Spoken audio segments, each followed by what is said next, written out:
Welcome to another episode of Courageous Me. And today I've got a gorgeous, gorgeous woman called Anna Glynn. And Anna is a personal friend of mine, although we met, God, donkeys years ago in the corporate world in financial services. And then we've both had a journey through Thought Leaders Business School, starting our own practices. And oh my God, there's a whole lot of stuff in there.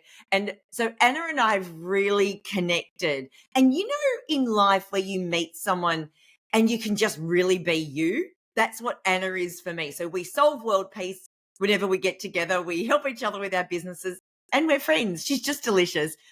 So Anna Glynn is a speaker, author, coach, and she specializes in something called sustainable high performance, which I'm so keen on unpacking at the same time as we get to know a little bit more about who this wonderful woman is. So Anna, before we do get to know a bit more about you, what excites you to have a conversation with me today on this podcast about courage? I think the most exciting thing, in addition to obviously spending more time with you, Kim, and chatting, is probably just exploring this concept of courage. I mean, it's that idea, it's something we talk about a lot, but I suppose it's one of those things where you go, well, what is courage? Like, what really is it?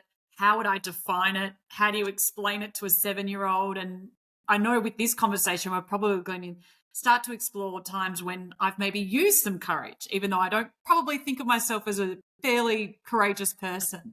But I'm sure you're going to draw that out of me. Oh, it's so true. And even the conversation we've had prior to starting recording, when you actually think back in some of the words that we were using in the conversation we had, oh my God, courage is absolutely riddled through there. But it doesn't always come out in how we define it for ourselves particularly. So, Anna, on that note, could you just tell us very, very quickly a little bit about who you are and what you do? And then I'm going to ask you the very first question that I want to get into the juice with. Sure. Well, I'm a speaker, author, and coach. So for me, my specialty is all around sustainable high performance. And what that means is how do we ensure that our leaders, our teams, and our cultures are stronger, not just better? And by stronger, what I mean is we're really wrapping ourselves with the skills and the mindset and the tools that we need to be able to navigate the challenges that we face, but also thrive at the same time and really set ourselves up for success. So a lot of what I teach comes from positive psychology, and it really is about, how do we build these thriving concepts into our lives? And I love the word sustainable in there because, you know, when you think of high performance, don't always think of it as, all the time. It's more spasmodic. So super, super, super excited to explore that and how all of this came about. So on that note, when was a moment that you can recall when you had to really reach in and find some courage? I don't care whether it was back when you were a teeny little girl or whether it was yesterday, but when is a moment that really comes up for you? If I think back, I probably go back to a time when I was at uni and was given the opportunity to study abroad. So probably very early 20s, in fact, probably 20, not even 21 at that point. And I made the decision to go and study for 6 months in Sweden. So incredible opportunity. What were you studying? Sorry? What were you studying? Well, I was studying arts commerce, but the beauty of my degree is I was quite strategic in that I saved up a lot of my electives. So what that helped me to do is I went to Sweden. You don't have to speak Swedish. They're universities where a lot of them are in English. And I made the most of it. So I chose some pretty interesting topics, but got to complete part of my degree over there as well. Well, why Sweden? I think because for me, it seemed so foreign. I wanted to go to a country that didn't speak English. I wanted to go to a country where I knew the culture would be so different to what I was used to. Also, even thinking about, from a climate perspective, I flew over in January, which is obviously the Australian summer. But over there, the light doesn't start until 9 a.m. and it gets dark again at 3 p.m. And I wanted to see what that was all about. So I took the offer up and got on board on that plane to go and study for 6 months. Oh, so it was an offer that enticed you as opposed to you saying, this is what I want to do. Is that correct? I chose it, Okay. but yeah, obviously the university at the time has to make the offer to you and you get accepted. Why did you want to do that? Why didn't you want to do what most others do, which is, just stay, do your degree, finish it, go and get a job? I guess I love the idea of adventure and the unknown. So Mm. yeah, exploring, learning more about cultures, that's always been something inherent within me. I've always loved travel. I think it's the best teacher we could have. Mm. So again, I saw it as that opportunity to, not only be furthering my studies, but also learning about another culture, meeting new people. And of course, on the side, having direct access to Europe, where you can go and spend weekends in Barcelona and Greece and all those sorts of places, which again just seems so foreign when you live in Australia. Oh, it does. And you're only like 20s, like you're young, and you didn't know anyone else over in Sweden? No, I didn't. I had a friend go to the same university before, Mm. but yeah, getting on that plane, I didn't know who would be on the other end. How lucky am I that I have formed from that experience some incredible relationships, including my closest friend in the whole world is someone I met there. I still have opportunities to visit friends in France and Ireland and other parts of the world that I met there. And likewise, when they come here, they come and have a couch to sleep on as well. Oh, how beautiful. Were you scared? Like, did it scare you at all? Like, or did it just feel this is just what I'm meant to be doing? Of course, there was fear there. Like, I was Mm. young. At the Mm. time, we were living in a digital age, but probably not as connected as it is today. So it Mm. wasn't as if I didn't have a phone or access to Skype or those sorts of things. We did. But absolutely, there's fear in going, what's going to happen at the Mm. other end? Mm. And were you like that growing up? Were you the one that kind of did the thing that others didn't do? Like, was that ever sort of part of your DNA? I think so. Like, if I probably look back on my childhood, I was someone that was absolutely a go-getter and said yes to opportunities and tried to do everything. Was on every sports team, the debating team, did multiple languages, did multiple musical instruments. It was just try everything. The ultimate high performer, right? Yes, So you could perhaps say that. it's no surprise that you're doing the work that you do, right? Like it's just there's always a link between something that happened, from when we're littler to doing the work that we're doing today. And in doing all of that, did you suffer from any of the other symptoms that high achiever, high performers do, like the perfectionism or yeah? Tell me about that.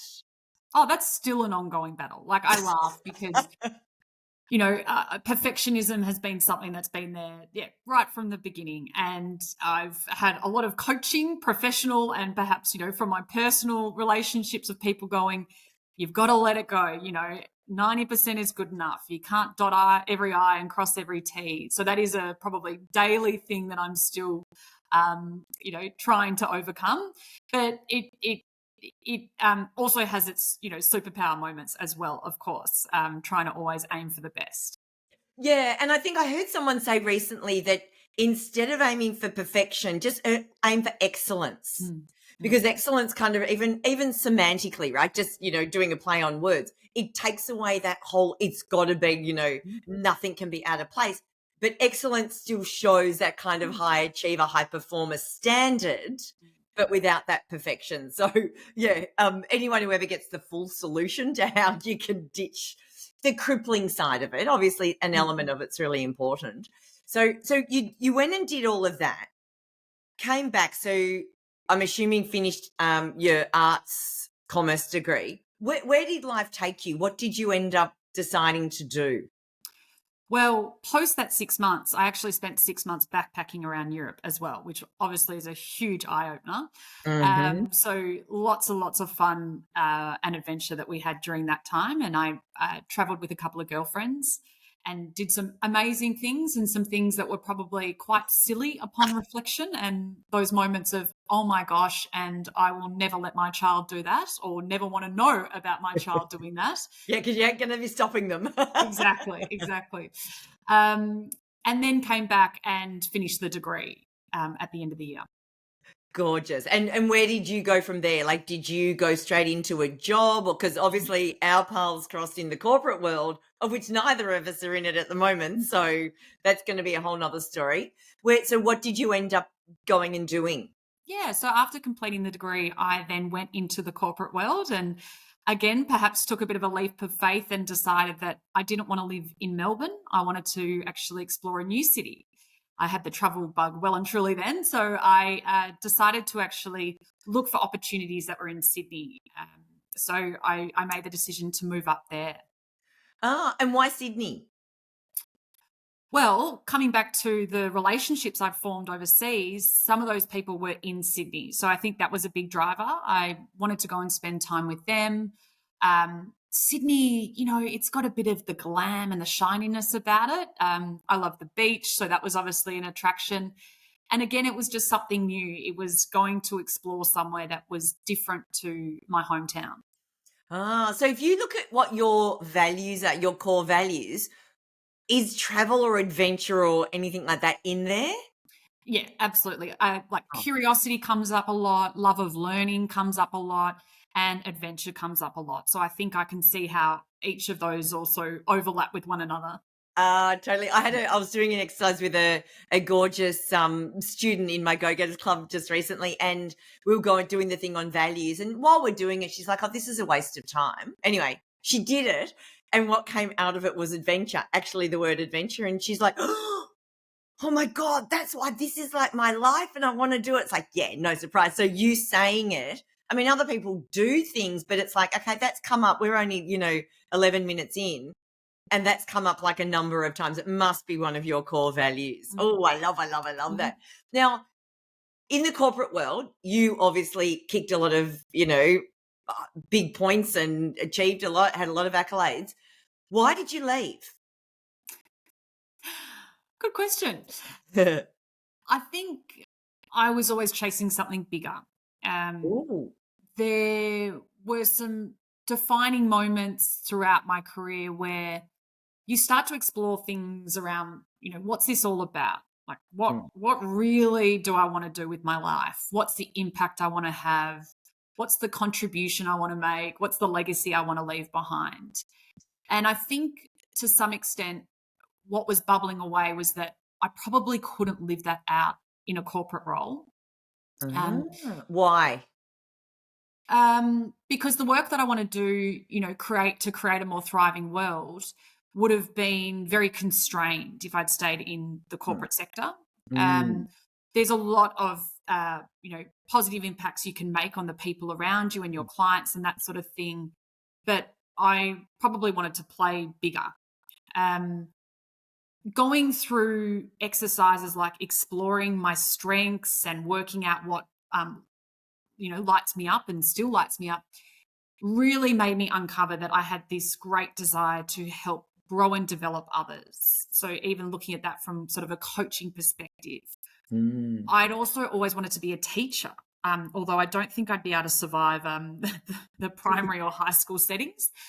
But then I realized that there's opportunities to teach in different ways and teach adults. So those ideas were always sort of bubbling away in the background somewhere. Mm, mm. And I guess the opportunity came up to do some further study, which I did. And then I What did you realized that, study? sorry. What did you study? So I went and did a Masters of Applied Positive Psychology at the Of course. University of Melbourne. Yeah, of course. And that was life changing, not only from what I learned and have continued to apply every day, but also realizing that this field has uncovered what organizations and leaders and teams want to know.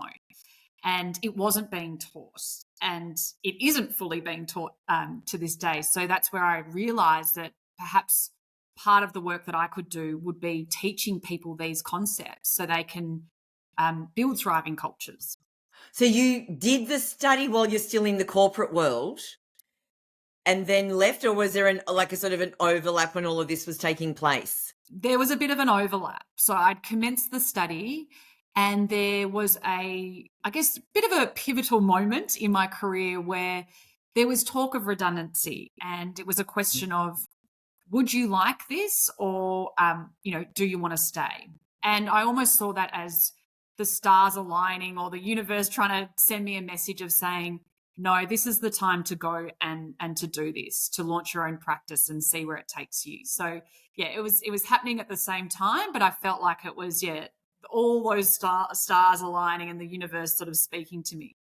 So when you left, it was with the intention of starting your own practice. Yes, yes. Oh, okay. When you were growing up, had that ever been a dream of yours? No, no. Oh, absolutely not. I was the good girl. It was about, working for an organization, working yourself, your way up the hierarchy, seeing where you get to, living the 8:30 to 5:30 job, all of that. That was what I thought was going to be my life. And then you get in there and you go, yeah, this is great, but it's capped. Mm. It's capped. And obviously, just even learning that you were that kind of overachiever, high performer and everything, no wonder you got to a point where it was capped. It's like, I can change the whole world, not just this company. So that completely makes sense. What were the things, though, that as you were doing the studies that you were realizing that needed to be taught or learned by people that wasn't being? What were some of those things? Mm. I think fundamentally there is a deficit focus, from us as individuals, but within organizations. So one of the, I don't know, the greatest concepts I've learned from positive psychology is about focusing on what's right or what's strong, not what's wrong. And that takes a real mindset shift. Mm. Again, from us as individuals, we have the negativity bias inherent within us, which encourages us every day to be looking at our faults and our flaws. And then we do the same thing when we're in our organizations and our workplaces. We try and cover our gaps and our weaknesses. We try and, build strategies around what's not working, as opposed to actually focusing on what is and making things move from good to great. So that's almost the backbone of positive psychology, and underpins a whole lot of the other areas it speaks to. But for me, that was one of those light bulb moments where I could see in my everyday in corporate where there was this, deficit approach, and it does nothing for us as individuals, nor is it a smart strategy for business success. So it sort of made no sense to me. So that was a big moment of, we're doing something because we've become accustomed to it, but there's actually a better way. And that would go back to your curiosity, right? That it's when you've seen this disconnect, it's like, okay, well, how can we, plug the gaps? And I think this is such an interesting concept too, because you're so right. And there was a study done ages ago, and this is particularly for women, but it's not limited to women, where it was a large organization. They had done the performance reviews for all their staff, and the highest performer was a woman. And in her performance review, she literally got the top marks. And instead of being, proud and what she's achieved, her question was, well, what do I need to improve? Where do I need some guidance? What do I need to go and learn or do? Like, it was all focused on the deficit and the gap, as opposed to literally what she's just achieved. And she was the highest performer. And then some of the guys that were lower down the list of, if you put in terms of performance on the hierarchy, the guys would come in, hear the same story with a much lower grade and go, oh, nailed it, awesome. I find that they're just so fascinating. Why do you think we do get hung up, though, on, these are my strengths, these are the weaknesses. I've got to fix the weaknesses. I've got to build them up. I've got to boost them up. Why do we get hung up on this? Well, again, I think it comes back to that, that it's inherent within us, this negativity bias. And look, it was a survival mechanism for our ancestors who quite literally needed it to live, but it's stuck within us. And so our focus is always drawn to what's wrong. Unless, of course, we train ourselves and create those mindset shifts to look firstly at what's right with us. Now, there is always going to be a role for your weaknesses or your deficits to play. I kind of talk about it as an 80-20 rule. But 80% we should be focusing on what's right with us. And so same as the example you gave, we do it as people. I mean, even if you think about when your child gets their report card, typically people tell me they go straight to the D's. Well, what went wrong here? And they completely bypass maybe where the child's got the A's. Mm. When we watch sports, our sports teams, or even again our children playing, it's like, hey, you missed that goal or you didn't do that right, as opposed to you did. So this is just within all of us until we make that shift. But Mm. also the challenge that we have is that our systems, so the systems to which we belong to, whether that's your family system, your workplace, your community, also has this negativity bias. And so same thing within our organizations. Their strategies, the way they do performance reviews, um, you know, communications, a whole lot of those things often have that deficit focus. Mm. But certainly what the research will tell us is that that is not the right approach for high performance or sustainable success. Mm. Have you got an example where this has played out in your life, where you've, say, focused on the negative or the gap or the deficit more so that it's not just what you've learned through your studies, but your own personal experience? So many examples. And you can even think about it from if I think about it in today's world and running your own practice, the same thing is, we could be doing so much. And when I say we, I'm even talking about you there, Kim. There's so much to offer, Mm. but it's about actually focusing on the areas that you do well and that light you up as well. Mm. Because there might be things that you do well, but they drain you. Mm. Mm. So yeah, even thinking about how you build your business around, well, what are the areas of strength that it has and how do you continue to build those? Because Mm. over time, the idea is that you're going to get the greatest outcomes from that, as Mm. opposed to perhaps there being things that you could do, but you're not great at them. An example of that, even at the moment, thinking about my practice, is I'm doing a lot more outsourcing this year. I have worked out I am not a good graphic designer, so don't waste time trying to do it. Give this work to someone who has it as a strength. It makes them happy and it makes me incredibly happy as well. And how does it feel for you to say, I've realized I'm not a good graphic designer? Oh, like a weight's been lifted off my shoulder, because again, this comes back to that idea that I don't have to be great at everything. In fact, Mm. I can't be. It's impossible to be. So the idea is that I play to my strengths in my practice and do the things that I'm good at, and that I have people surrounding me and supporting me to cover my gaps and my weaknesses. Because then as a practice, I actually am really well rounded and able to Mm. deliver, everything I want, but it's not all down to me. And over the years, where are some other gaps or weaknesses of your own that you've been aware of and have tried to fix them and then finally got to the point of, okay, it's good enough. Let me go and focus on this. Like, where are some other examples in your world? Oh, that's a tough question. I'm trying to think Mm. what else. I mean, the same thing, probably happened even if I think back to leading teams and Mm. leadership. So there were certainly things that I did well, but there was certainly plenty of gaps that I had. And part of recognizing those gaps was actually the decision to go and do this further study to try and work out, well, how or what's the best leadership approach for me.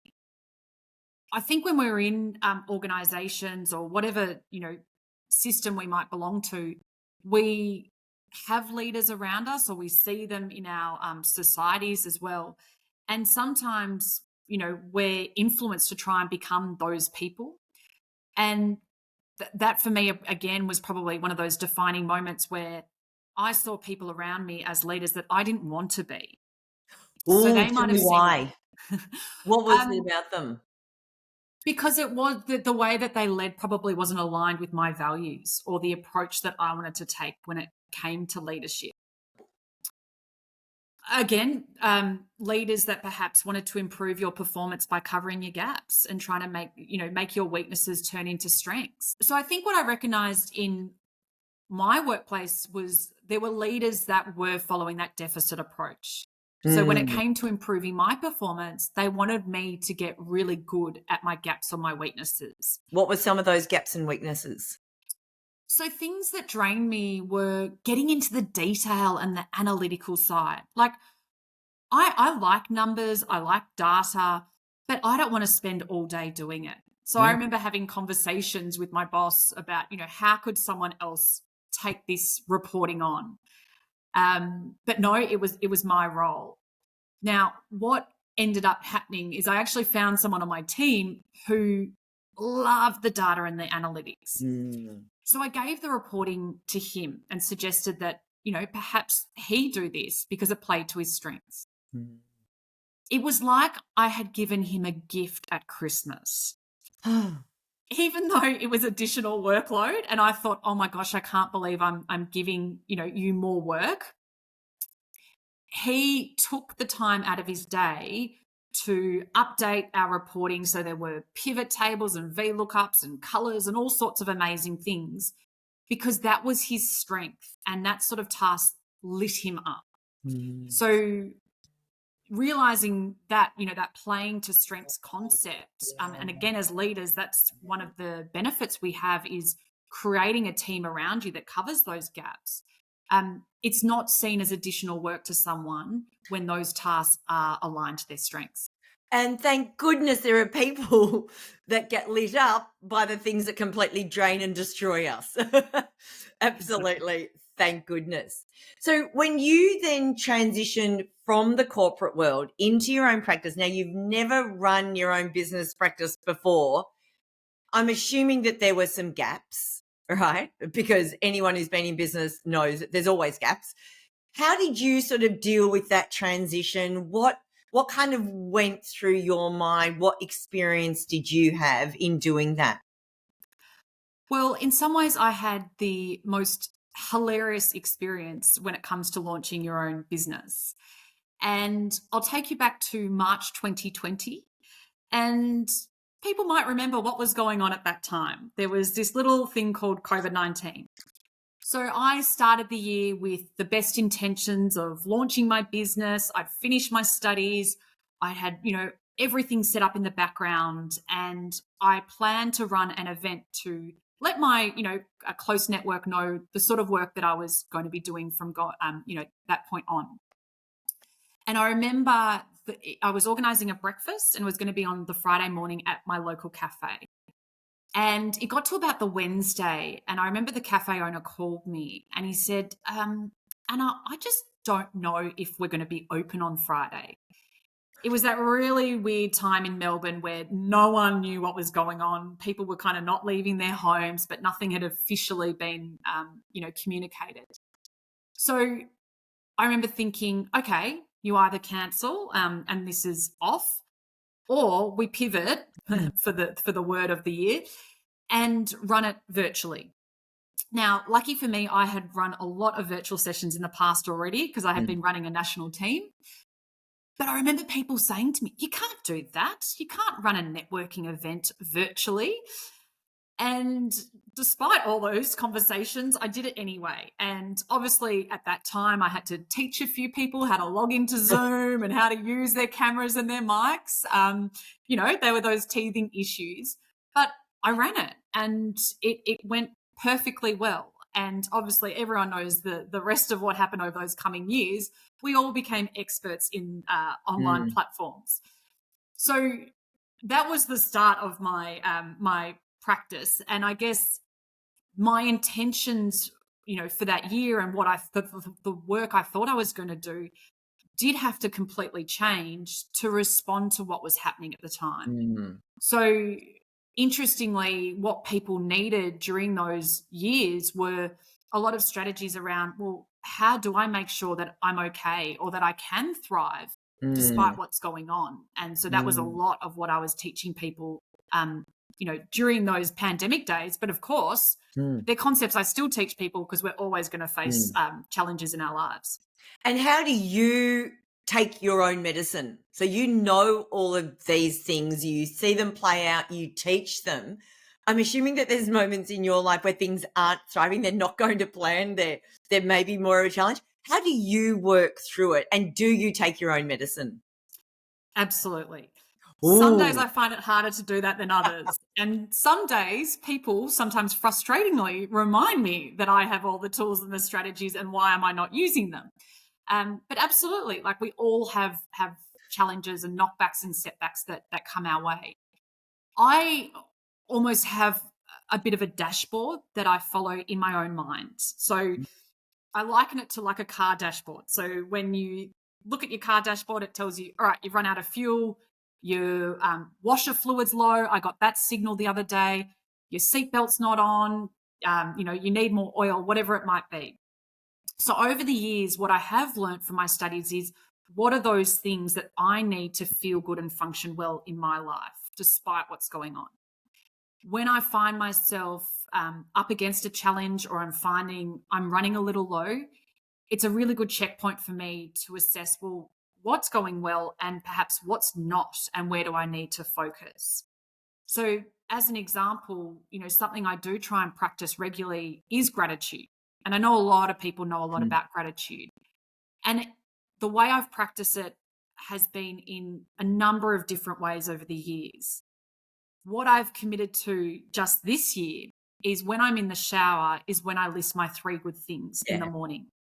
So rather than ending my day with a gratitude Mm. reflection, I've actually chosen to start and give it a bit of go to start the day with that gratitude practice and see what happens as well. So it's And just about thinking how it works in you with your life. and the good thing about the shower is it is something you do most days, right? So Most, yes, you would hope. yeah, so you put those two, and I think there's habit stacking and all of that.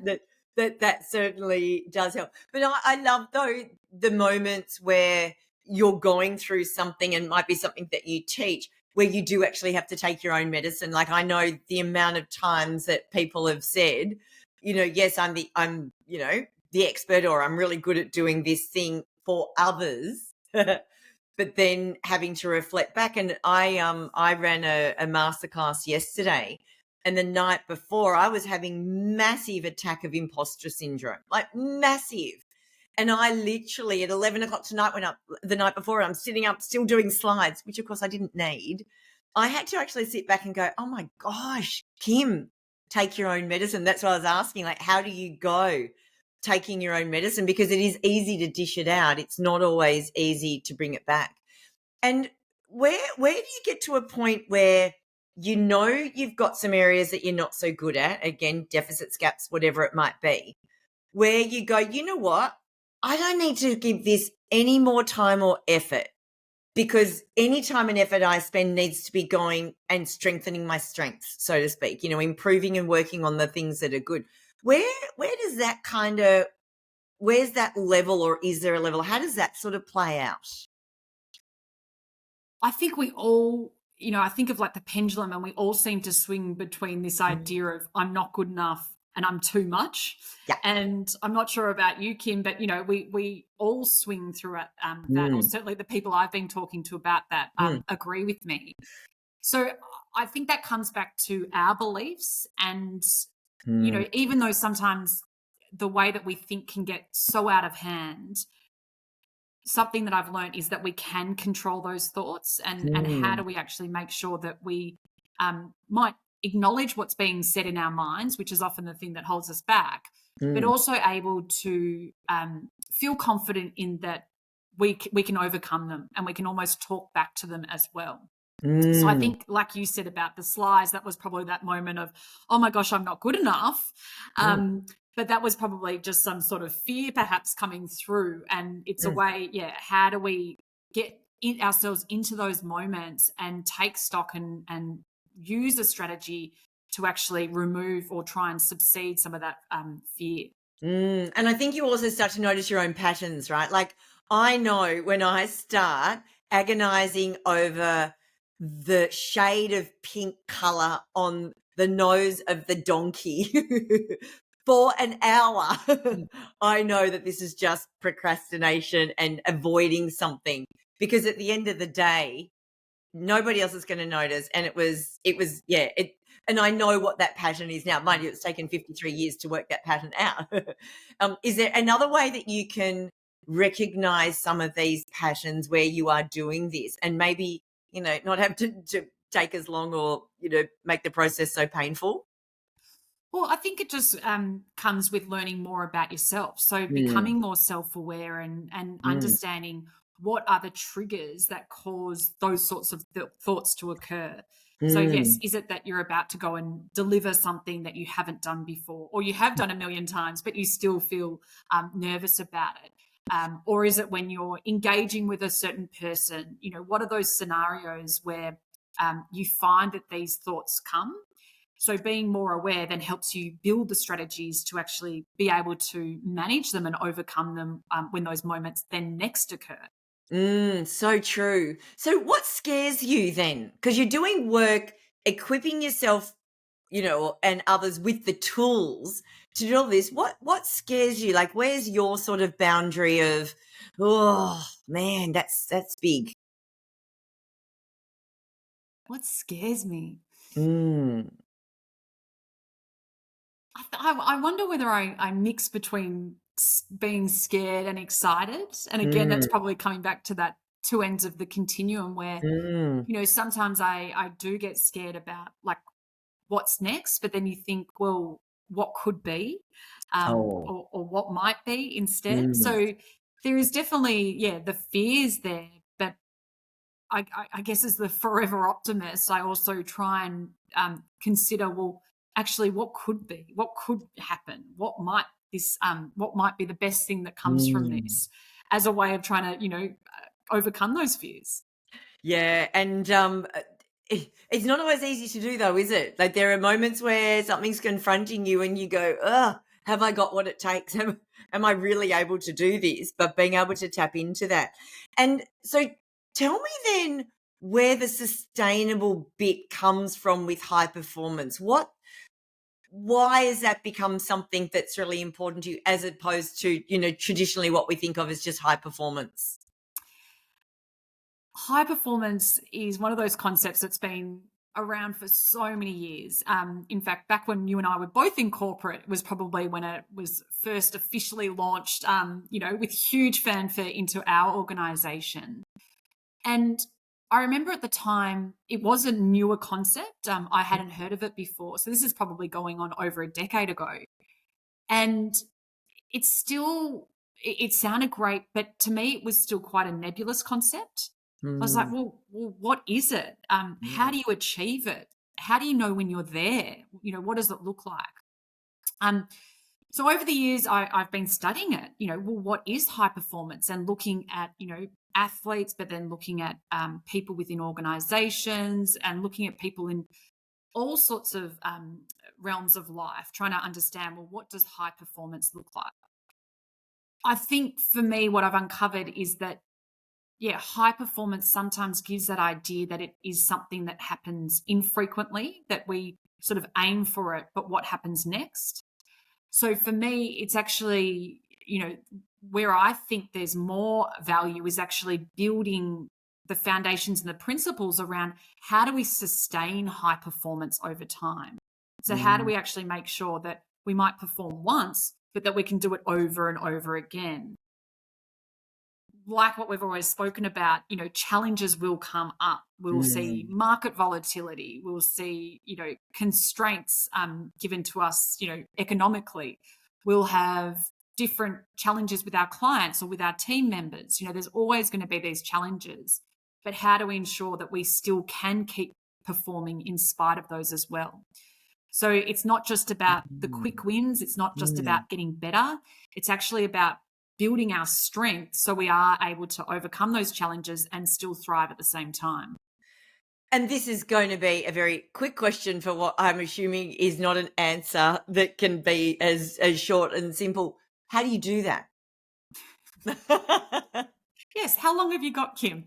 Exactly. Because I'm thinking, "Oh my god, I love this. I love this." And we do have bursts and all of that. But what are just, what are even just three simple things Mm. that, especially for us high performers that want to constantly be high performers, what are some things that can help so that, you don't end up burnt out, or I don't know if you how much you come across of this, that when you go and do something once, and you really do perform your best, right? You've given it everything and it was amazing. And I know I have this fear. It's like, well, how could I do it again? Mm. How do I do that? And, they talk about, the people that win the gold medal and then they quit because it's like, well, I've already achieved that. How can I possibly outbeat that? I can't. So they don't do it. What are your thoughts? Well, if I kind of put everything that I've learned into buckets, Mm, one of the most important things for that sustainable high performance is our mindset. So your mm, mindset is everything. I mean, we know that our mm, thoughts impact the actions we take and then the way that we feel. So we've got to make sure that we do have the right mindset for success. So that's something I absolutely teach. The other area that we look at is also what are the tools that you have around you to leverage? So, what are your internal resources or external resources that you can actually use to help you? So, mm. again, this might be thinking about your strengths, but a big one is actually people's relationships. Oh, So, we yeah. know relationships are the things that we can draw on during tough times, but Mm, they're also the things that help us thrive in our life. So, yeah, what are the connections you have around you and how are we making sure that they're of a really high quality? So, there's some of the tools. The last part is all around, well, what are the skills that you have? So, what are the skill mm, sets that you need to be at your best? Now, again, for some people, this might be thinking about things like leading with empathy or emotional intelligence, or might be relationship building. But yeah, what are those skill sets that you have? Often the skill sets is where we focus, but what I've uncovered is certainly the mindset and the tool set sets you up for success. Oh, I love that too. And I know you've written a book called Strong, and I know Stronger is coming. Is that right?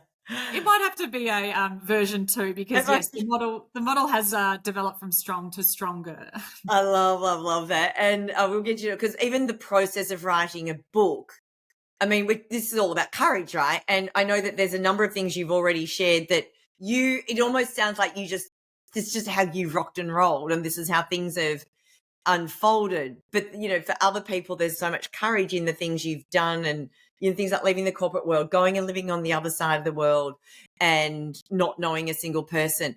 But if I want to know about writing a book, but when I read the book, the one thing that really stood out for me was you can go like to a leadership program, you can go to an online course and learn all this stuff.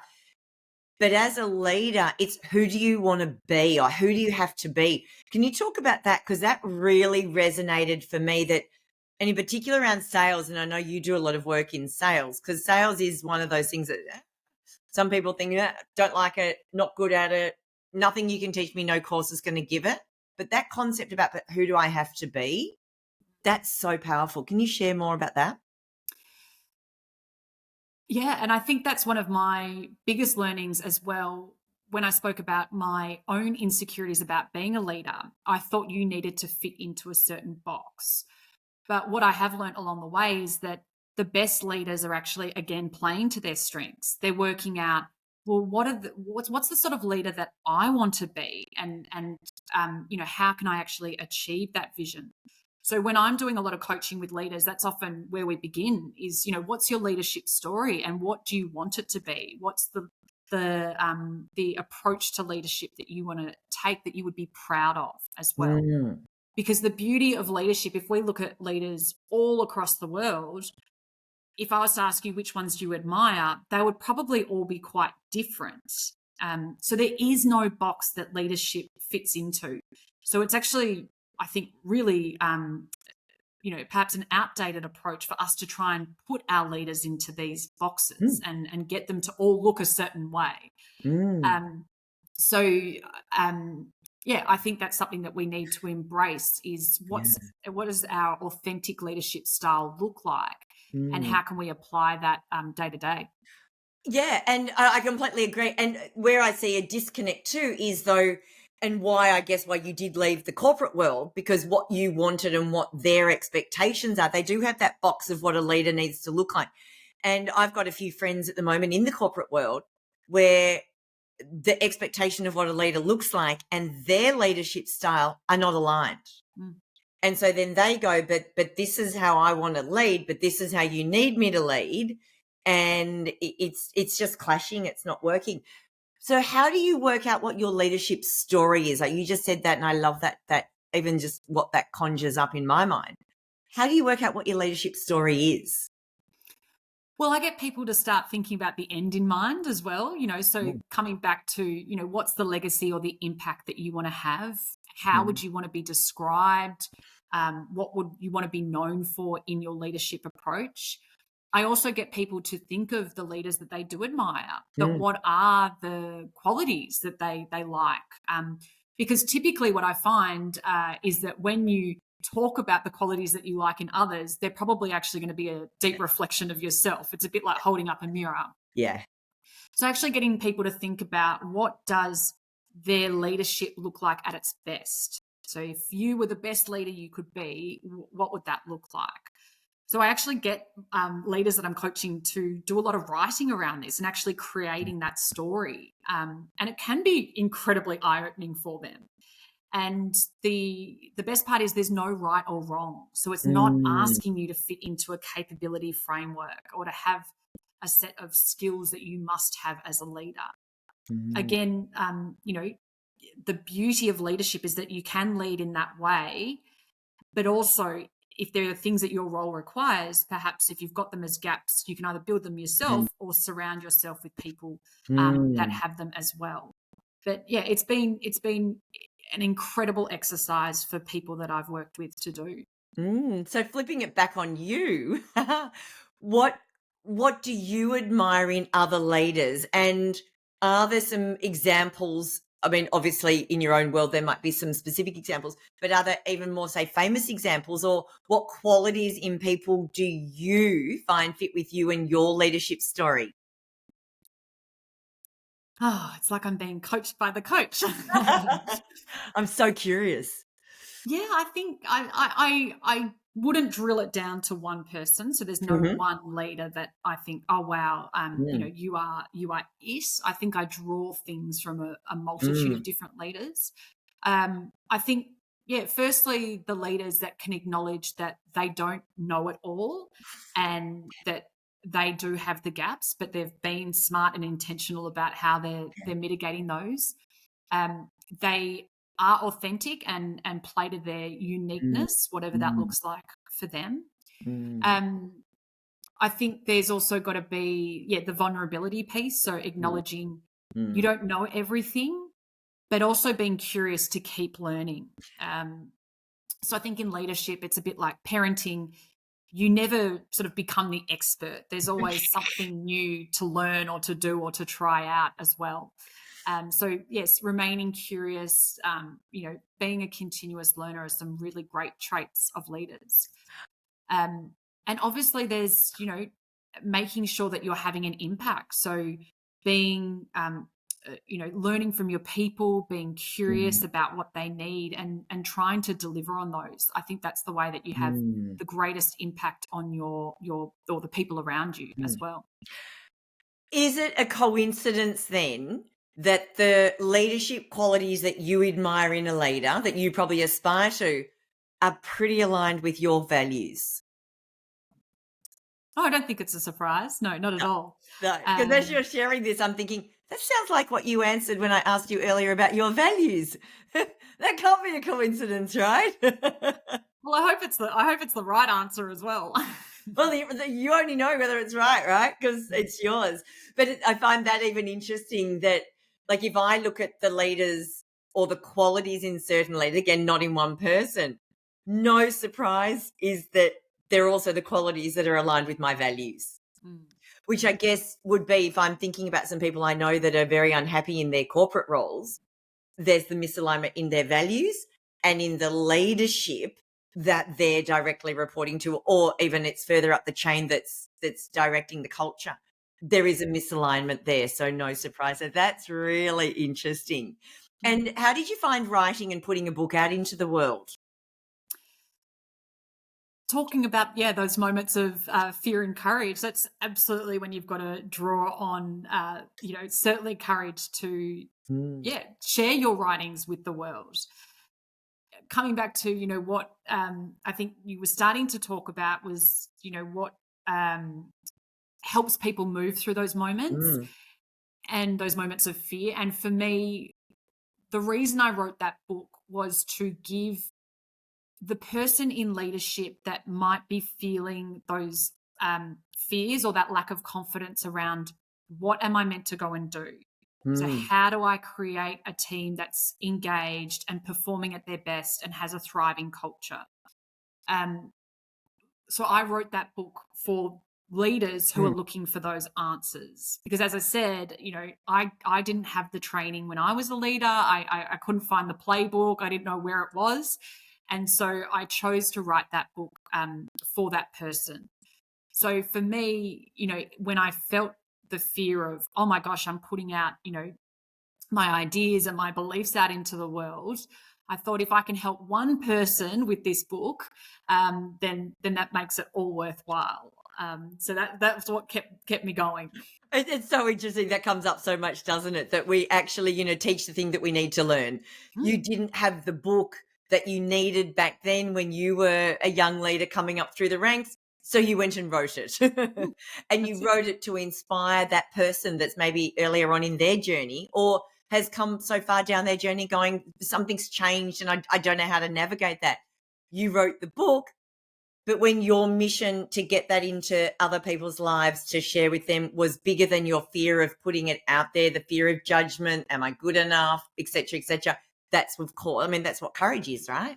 Mm, When you go and do that thing, even though, yeah, the fear is there, but you still go and do it. And usually when there is something more important at stake, it's aligned to your values, all of that happens. No surprise.